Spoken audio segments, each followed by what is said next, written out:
लिंग, लिंग को इंग्लिश में जेंडर भी कहते हैं। तो लिंग की परिभाषा देखिए, शब्द के जिस रूप से पुरुष या स्त्री जाति का बोध हो उसे लिंग कहते हैं। तो लिंग के दो भेद होते हैं, पुल्लिंग और स्त्रीलिंग। पुरुष जाति का बोध कराने वाले शब्दों को पुल्लिंग कहते हैं। उदाहरण के लिए लड़का, धोबी, बैल। स्त्रीलिंग की परिभाषा देखिए, स्त्री जाति का बोध कराने वाले शब्दों को स्त्रीलिंग कहते हैं। तो जैसे लड़की, धोबिन और गाय। यहाँ देखिए लड़का, लड़का का स्त्रीलिंग लड़की। यहाँ पुल्लिंग में है धोबी और इसका स्त्रीलिंग होगा धोबिन। हमारा पुल्लिंग शब्द है बैल और बैल का स्त्रीलिंग होगा गाय।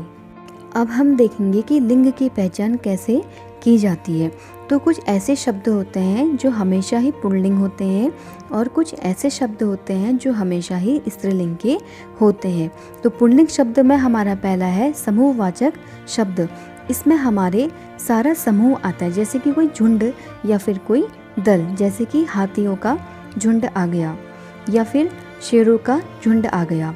अगला है हमारा प्राणीवाचक संज्ञा शब्द। इसके अंतर्गत शेर, भालू, चीता, खरगोश आदि आते हैं, जैसे कि शेर आ गया, भालू आ गया। हम कभी ये नहीं बोलते कि शेर आ गई या भालू आ गई। तो इसके बाद हमारा जो थर्ड नंबर है पेड़ों के नाम। पेड़ों के नाम में जैसे हमारा है आम का पेड़, जामुन का पेड़, पीपल का पेड़। तो हमेशा ही ये पेड़ों के सारे नाम हमेशा ही पुल्लिंग शब्द होते हैं।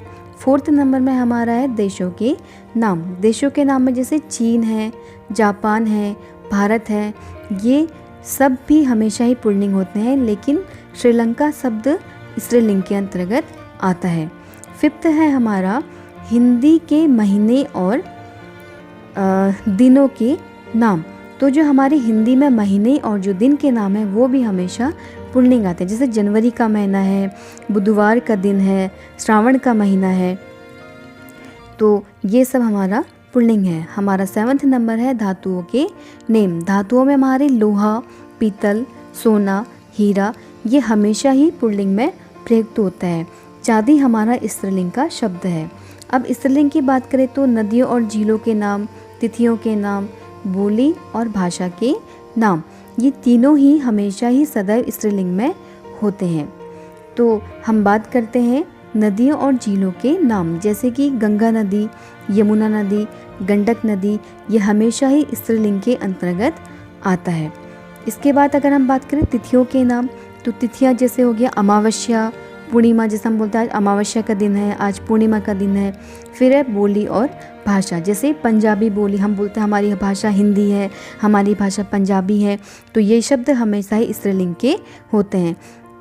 तो ये शब्द हमेशा पुल्लिंग में आएंगे और ये शब्द हमारे हमेशा स्त्रीलिंग में आएंगे। तो इसके अंतर्गत कुछ ऐसे शब्द हैं जो हमेशा ही पुल्लिंग में आते हैं। तो ऐसे शब्द हमारे हैं जैसे चाहे वो महिला हो चाहे पुरुष हो, वे हमेशा ही पुल्लिंग में आएंगे। जैसे वकील है, और जिसे हम कहते हैं कि वकील आ गया, चाहे वो महिला है चाहे पुरुष है, वो दोनों ही हमारा पुल्लिंग होगा। फिर प्रोफेसर है, प्रोफेसर का भी यही है, चाहे वो महिला हो चाहे पुरुष हो, वो हमेशा ही पुल्लिंग का रहता है।